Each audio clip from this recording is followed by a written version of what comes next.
The latest tonight on the case of a fired gay teacher from a Columbus Catholic high school. We have word that a special committee of union teachers is deciding whether to throw its support behind Carla Hale as she continues the fight to get her job back at Bishop Watterson.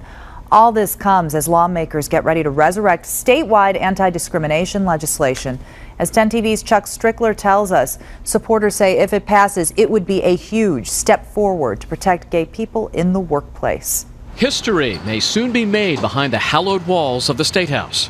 Ohio is behind the 8 ball on this. Many states, most states in the United States, have passed similar legislation. Bill sponsor Michael Skindell says it's about time. State Democrats have supported anti-discrimination measures over the past decade to protect gay people from discrimination in the workplace. In fact, House Bill 176 passed the House in 2009 but died in the Senate.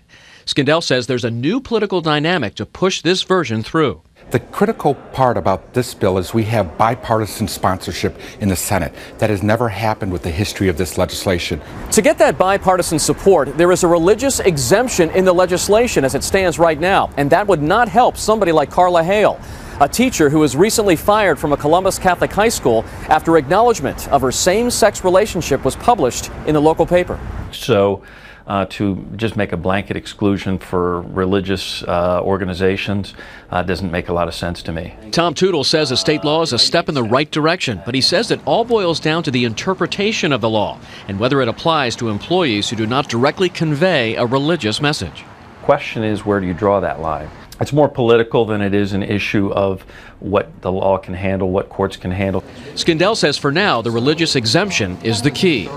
My personal belief, I would like to see that changed, but to get a bill passed in the Ohio General Assembly, that's the starting point.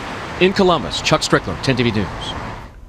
The new anti-discrimination legislation is expected to be introduced in the state Senate early next week.